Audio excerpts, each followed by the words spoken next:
ಇವತ್ತು ಭಾಳ ಸಂತೋಷದಿಂದ 285ನೇ ಜಯಂತ್ಯೋತ್ಸವ ಹಮ್ಮಿಕೊಳ್ಳಲಾಗಿದೆ. ಗುಲ್ಬರ್ಗದಲ್ಲಿ ಬೇರೆ ಬೇರೆ ಕಡೆಯಿಂದ ನಮ್ಮ ಗಂಜ್ ಏರಿಯಾದಿಂದ, ಹನುಮಂತ ತಾಣದಿಂದ, ನಮ್ಮ ಬಸ್ ಸ್ಟ್ಯಾಂಡ್ ಹತ್ರ ಮತ್ತು ಬೇರೆ ಕಡೆಗಳಿಂದ ಒಂದು ಮೆರವಣಿಗೆ ಮುಖಾಂತರ ಇಲ್ಲಿ ಬರ್ತಾ ಇದ್ದಾರೆ. ನಮಗೆಲ್ಲರೂ ಹೇಳಿದರು ಇಲ್ಲಿ ನಾವು ಬಂದ ಮೇಲೆ ಕಾರ್ಯಕ್ರಮ ಚಾಲು ಮಾಡೋಣ ಅಂತೇಳಿ. ಪರವಾಗಿಲ್ಲ ಆದರೂ ಇಲ್ಲಿ ಎಲ್ಲರೂ ಬಂದಿದ್ದಕ್ಕೆ ಇವತ್ತು ಈ ಅಫಿಷಿಯಲ್ ಕಾರ್ಯಕ್ರಮ ಶುರು ಮಾಡ್ತಾ ಇದ್ದಾರೆ. ಇವತ್ತು ಮೊಟ್ಟ ಮೊದಲನೇದಾಗಿ ನಾನು ಇವತ್ತು ಯಾವಾಗಲೂ ನಾವು ಹೇಳ್ತೀವಿ, ನಮ್ಮ ಈ ಜಯಂತಿ ಆಗಲಿಕ್ಕೆ ಈ ಜಯಂತಿ ಯಾರು ಡಿಕ್ಲೇರ್ ಮಾಡ್ಯಾರ, ಹೆಂಗಾಯಿತು ಎಲ್ಲರಿಗೂ ಗೊತ್ತಿದೆ ಇತಿಹಾಸ.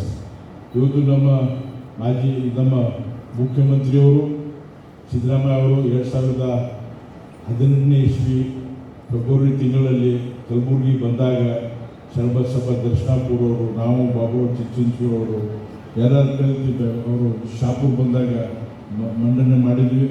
ಮತ್ತು ಬಿಜಾಪುರ್ಗೆ ಹೋಗಿ ಬೆಂಗಳೂರಿಗೆ ಹೋಗಿ ಇವತ್ತು ನಮ್ಮ ಶಿವಾಲಾಲ್ ಮಹಾರಾಜ್ ಜಯಂತಿ ಡಿಕ್ಲೇರ್ ಮಾಡೋದು ಅವರಿಗೆ ಅಭಿನಂದನೆ ಧನ್ಯವಾದ ಸಲ್ಲಿಸ್ತೀನಿ. ಇವತ್ತು ಎಲ್ಲ ಆಫೀಸ್ಗಳಿಗೆ ಜಯಂತಿ ಮಾಡ್ತಾರೆ. ಅದಲ್ಲದೆ ಇವತ್ತು ನಮ್ಮ ಯಡಿಯೂರಪ್ಪ ಅವರು ಇವತ್ತು ತಾಂಡಾ ನಿಗಮವನ್ನು ಡಿಕ್ಲೇರ್ ಮಾಡಿ ನಮ್ಮ ಸೂರ್ಯಗೋಣಕೊಪ್ಪ ಶಿವಲಾಲ್ ಮಹಾರಾಜ ಜನ್ಮಸ್ಥಳ ಕಾಲ್ ವದ್ವಿ ಭವ್ಯ ರೀತಿ में जयंती हुई. वद्वी मधु बंगारप्पा, राघवेंद्र, BSY MP,